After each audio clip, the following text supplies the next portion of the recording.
विधानसभा उपचुनाव को लेकर एनडीए की बड़ी बैठक। डिप्टी सीएम सम्राट चौधरी के आवास पर यह बैठक है। बैठक में एनडीए के कई बड़े नेता मौजूद हैं। विधानसभा उपचुनाव को लेकर रणनीति बन रही है। तो विधानसभा उपचुनाव को लेकर एनडीए की बड़ी बैठक, डिप्टी सीएम सम्राट चौधरी के आवास पर यह बैठक है। रणनीतियां तय हो रही हैं और बैठक में एनडीए के कई बड़े नेता मौजूद हैं। विधानसभा उपचुनाव को लेकर रणनीति बन रही है। बैठक में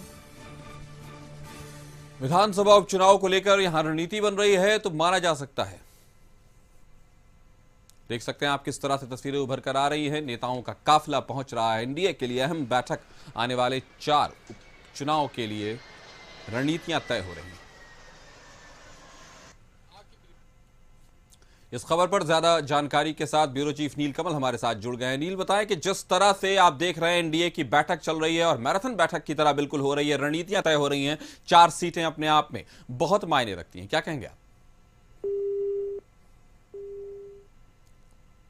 तो विधानसभा उपचुनाव को लेकर एनडीए की बड़ी बैठक है, काफिला पहुंच रहा है और एनडीए की तरफ से कहा जाएगा कि एनडीए की जितनी भी बड़ी राजनीतिक हस्तियां हैं सब मौजूद रहेंगी और 4 सीटों पर होने वाले उपचुनाव को लेकर रणनीतियां तय होंगी। जहां सीटों के उम्मीदवारों के नाम घोषित हो गए हैं, वहीं अब किस तरह चुनाव लड़ना है, कैसे विपक्ष का सामना करना है, क्या रणनीतियां होनी चाहिए, इन सब पर वहां बैठक में बातें होंगी जो सम्राट चौधरी के आवास पर, डिप्टी सीएम सम्राट चौधरी के आवास पर हो रही हैं। तो एनडीए के लिए अहम दिन, बड़ी बैठक, डिप्टी सीएम सम्राट चौधरी के आवास पर यह बैठक है। बैठक में एनडीए के कई नेता मौजूद हैं। विधानसभा उपचुनाव को लेकर जो 4 सीटों पर उपचुनाव है उसे लेकर एनडीए की यह बैठक है।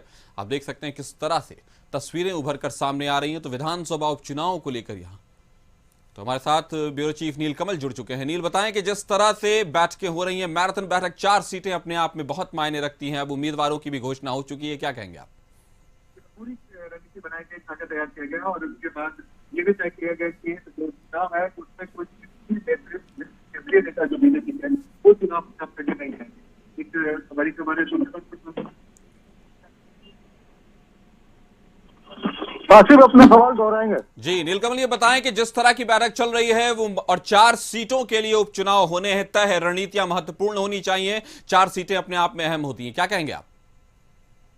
बिल्कुल, देखिए बीजेपी की बैठक जो चली अभी सम्राट चौधरी के घर पर, आवास पर, वो तकरीबन 2 घंटे तक बैठक चली थी और इस बैठक में जो 4 विधानसभा सीटों पर उपचुनाव होने हैं उसको लेकर के रणनीति बनाई गई है और चारों सीटों के पर कौन कौन से उम्मीदवार खड़े होंगे इनके नामों की तो घोषणा लगभग हो चुकी है। 2 सीटों पर तो उम्मीदवारों की घोषणा हो चुकी थी पहले से बीजेपी के, और शेष 2 सीटें जो थी, एक पे दीपा झा जो है वो जीतन राम मांझी की बहू, वो इमामगंज से खड़ी हुई है और बेलागंज से मनोरमा देवी।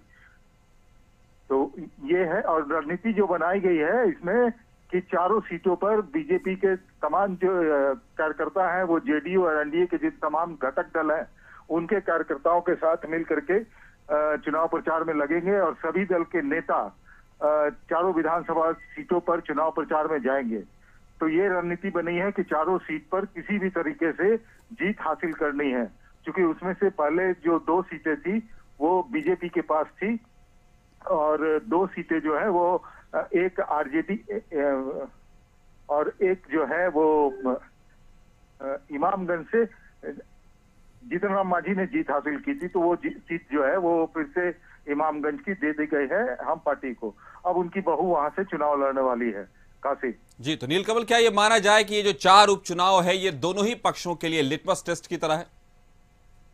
बिल्कुल काशी, वैसा कहा जा सकता है कि दोनों गठबंधन को अब अपनी ताकत को दिखाना होगा कि ऐसा कहा जा सकता है कि ये सेमीफाइनल है 2025 का। ये सेमीफाइनल माना जा सकता है कि 4 सीटों पर कौन सा गठबंधन कितने ताकत से लौटा है। और इसमें आश्चर्य की बात यह है कि महागठबंधन में कांग्रेस भी शामिल है, लेकिन आज जो पीसी की गई आरजेडी के ऑफिस में महागठबंधन की ओर से, उसमें जो कांग्रेस उसके प्रमुख घटक दल में है महागठबंधन में, उनको एक भी सीट इन चारों में से नहीं दी गई। लेकिन अखिलेश सिंह जो प्रदेश अध्यक्ष है कांग्रेस के, उनके जरिए ये घोषणा करवाई गई थी कि आरजेडी के और इनके कितने कौन कौन से उम्मीदवार होंगे।